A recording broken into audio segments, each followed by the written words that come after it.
दोस्तों, हम हर हफ्ते बड़ी मेहनत से आपके लिए एक दिल दहला देने वाली एनिमेटेड हॉरर स्टोरी बनाते हैं। तो अगर आप हमारी यानी खूनी मंडे चैनल की कहानियां एंजॉय कर रहे हैं तो हमारे चैनल को सब्सक्राइब कीजिए और हमारी लेटेस्ट वीडियोस की नोटिफिकेशन के लिए बेल आइकन दबाना मत भूलना।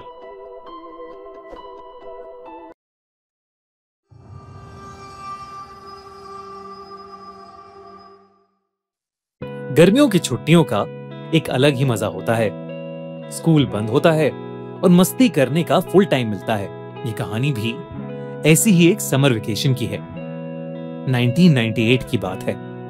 16 साल की निशा और उसका 13 साल का छोटा भाई अमन उस साल की समर वेकेशन के लिए बहुत एक्साइटेड थे, क्योंकि वो करीब 10 साल बाद अपने नाना नानी से मिलने जा रहे थे।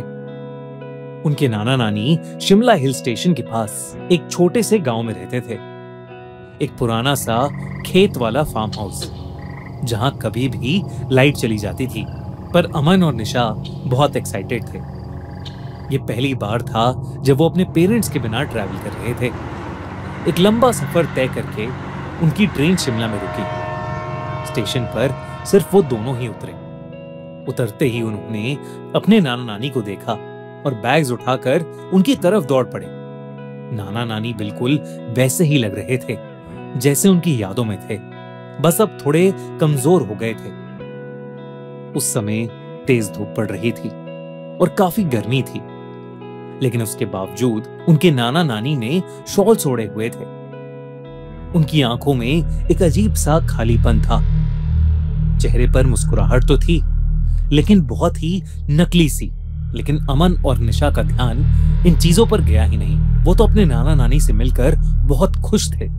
पूरी कार राइड में दोनों अपनी ट्रेन के सफर की स्टोरी सुनाते रहे। नाना नानी ज्यादा कुछ नहीं बोले, सिर्फ हाँ में हाँ मिलाते रहे और बार बार गाड़ी के रियर व्यू मिरर से उन्हें देखते रहे। शिमला से करीब 1 घंटा कार ड्राइव करके वो लोग घर पहुंच गए। उनके नाना नानी का एक बड़ा सा फार्म हाउस था, पर काफी पुराना हो चुका था। पीली दीवारें और चारों तरफ जंगली घास। ऐसा लग रहा था कि जैसे उस घर को कोई मेंटेन ही नहीं करता है। दूर दूर तक कोई और घर नहीं था। रात हो चुकी थी तो आसपास कुछ दिखाई भी नहीं दे रहा था। घर के बाहर वरांडा में एक पुरानी रॉकिंग चेयर थी, जो बिना हवा के भी हल्की हल्की हिल रही थी। अमन ने मजाक में बोला कि ऐसी ही जगह पर हॉरर मूवीज शूट होती हैं, और दोनों भाई बहन हंस पड़े। घर के अंदर सब कुछ पुराना था। ब्लैक एंड व्हाइट फोटोज, लकड़ी का फर्नीचर और एक अजीब सी स्मेल, जैसे कुछ सड़ रहा हो। जब दोनों ने मुंह बनाया तो नानी मुस्कुराते हुए बोली, ये गोबर की स्मेल है, खेतों से आ रही है। ये कहकर नानी किचन में चली गई और नाना जी ने उन्हें उनका रूम दिखाकर खाने के लिए आने को बोला।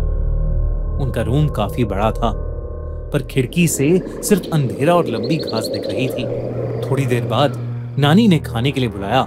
सब डिनर के लिए बैठ गए। नाना नानी उनके साथ डाइनिंग टेबल पर बैठे तो सही, पर उन्होंने कुछ खाया नहीं। बस यही रिपीट करते रहे कि वो दोनों कितने खुश हैं कि बच्चे आए हैं। ये बात दोनों बच्चों को पहले तो बहुत अजीब लगी, पर वो दोनों अपने नाना नानी से 10 साल बाद मिल रहे थे। शायद उनके नाना नानी ने उन्हें बहुत ज्यादा मिस किया था। डिनर के बाद निशा और अमन अपने रूम में चले गए।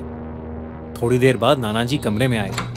गुड नाइट कहकर नाना जी ने लाइट ऑफ की और जाने से पहले बोला, रात में यहाँ कई जानवरों की आवाजें आती हैं, डरना नहीं और कमरे के बाहर बिल्कुल भी मत निकलना। ये कहकर नाना जी उनके कमरे से चले गए और थके हुए बच्चे कब सोए उन्हें पता ही नहीं चला। हर बार कोई नया सॉफ्टवेयर मिलता है, प्रॉमिसिंग लगता है, पर फिर एक्सेस के लिए वेट करना पड़ता है और एंड में कुछ नहीं मिलता। लेकिन विक्रांत का टूल अलग है, ना वेट ना कोड, बस खोलते ही काम शुरू। सिर्फ कुछ टाइम इसे यूज किया और बैलेंस रिसीट्स बदलने लगे। आओ देखते हैं कि ये वर्क कैसे करता है। लेफ्ट साइड पर असिस्टेंट का प्रेडिक्शन, राइट साइड पर प्लेटफॉर्म एंटर करते हैं। आप एक ऑटोमेटिक एग्जिट सेट करते हो ड्रॉप से पहले और बूम, सब परफेक्टली मैच होता है। चलिए एक बार और ट्राई करते हैं। असिस्टेंट ने फॉल पॉइंट बताया 4.29, फॉलो किया और वेट किया। लो, फिर से परफेक्ट रिजल्ट मिला। आजकल कई लोग अपने रिजल्ट शेयर कर रहे हैं, फाइनली एक टूल जो सच में काम करता है बिना कुछ मांगे।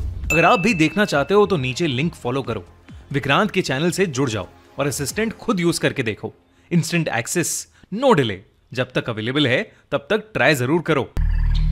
अगले 2 दिन काफी नॉर्मल गुजरे। हर दिन नाना नानी दोनों को उठाने आते। निशा अपना ज्यादातर समय एक विंडो के पास बैठकर स्केचिंग करते हुए बिताती थी। उस विंडो से सिर्फ पेड़ दिखते थे, सारे के सारे एकदम एक जैसे। अमन घर के आसपास घूमता रहता या घर के पीछे के कोने में एक पुराने झूले पर बैठकर अपने वॉकमैन पर गाने सुनते रहता। नाना नानी हर दोपहर ये कहकर घर से निकल जाते कि वो दोनों खेत में काम करने जा रहे हैं और सीधा रात को वापस आते। घर में एक लैंडलाइन फोन भी था, पर वो खराब पड़ा था, तो वो बच्चे अपने मम्मी पापा से भी बात नहीं कर पा रहे थे। कुछ छोटी छोटी चीजें भी थीं जो थोड़ी अजीब थी, जैसे नाना नानी कभी भी उनके साथ कुछ खाते नहीं थे। हर बार कोई ना कोई बहाना करके दोनों डाइनिंग टेबल पर बस बैठे रहते। एक बार अमन ने देखा कि किचन में फ्रिज खुला हुआ था और अंदर सिर्फ एक पतीला था जिसमें कोई लाल गाढ़ा सा लिक्विड था।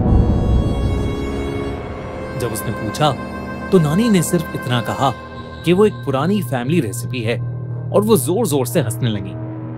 अक्सर नानी बेवजह जोर जोर से हंसना शुरू कर देती थी और नाना जी कई घंटों तक एक ही जगह बैठकर सामने किसी चीज को घूरते रहते। दोनों भाई बहन को लगा कि ये सब बुढ़ापे की निशानी है। उस रात निशा की आंख किसी आवाज से खुली। आवाज दरवाजे के बाहर से आई थी। तभी दरवाजे के नीचे से एक बड़ी सी शैडो गुजरी, सिर्फ 1 सेकंड के लिए। नाना जी की वार्निंग भूलकर निशा दरवाजे के पास दबे पांव गई और उसने धीरे से दरवाजा खोला। वो अजीब सी बदबू अब और तेज हो गई थी। सामने अंधेरा था, पर किसी के गुर्राने की आवाज आ रही थी। वो कोई जानवर नहीं लग रहा था, वो कुछ और ही था। इससे पहले कि निशा उसके पास जाकर कुछ समझ पाती, अचानक से किसी ने उसके कंधे पर हाथ रखा और उसकी चीख निकल गई। उसके पीछे उसकी नानी थी। उनके चेहरे पर अब भी वही अजीब सी नकली स्माइल थी और उनका चेहरा अजीब सा सफेद पड़ चुका था। उन्होंने निशा को सोने को कहा। घबराई हुई निशा चुपचाप अपने कमरे में वापस आ गई, लेकिन वो डर के मारे सो ही नहीं पा रही थी। निशा को अब उस जगह से एक घबराहट होने लगी थी। अगली सुबह नाना नानी उसके कमरे में आए। दोनों का चेहरा बिल्कुल नॉर्मल था। रोज की तरह वो बोले, नाश्ता किचन में है और वो खेत में काम करने जा रहे हैं। जैसे ही निशा को मेन डोर बंद होने की आवाज आई, उसने राहत की सांस ली। उस दोपहर अमन बाहर झूले पर बैठकर अपना हॉलिडे होमवर्क कर रहा था जब उसे घर के अंदर से कुछ बच्चों के खेलने की आवाज आई। उसने पीछे वाली खिड़की से झांका तो उसे एक परछाई दिखी, मानो किसी छोटे से लड़के की हो। अमन को लगा कि शायद घर पर मेहमान आए हैं, पर जब वो घर के अंदर गया तो वहां निशा के अलावा कोई नहीं था। वो पूरे घर में उस लड़के को ढूंढने लगा और तब उसका ध्यान ड्राइंग रूम में पड़ी ब्लैक एंड व्हाइट फोटोज पर गया। बीच में उनके नाना नानी की एक बड़ी सी फोटो थी और उनकी आंखों से खून बह रहा था। ये देखकर अमन डर गया। उसने फौरन निशा को बुलाकर वो फोटोज दिखाई, लेकिन तब वो फोटोज एकदम नॉर्मल थी। निशा ने भी अमन को अपने साथ हुआ कल रात का किस्सा बताया। दोनों बच्चों के हाथ पैर ठंडे पड़ चुके थे। आखिर चल क्या रहा था उस घर में? घर में टोटल 3 कमरे थे। उनके नाना नानी का रूम फर्स्ट फ्लोर पर था और वो हमेशा ही बंद रहता था। ऐसा लग रहा था कि जैसे वो गंदी सी बदबू उन्हीं के कमरे से आ रही है।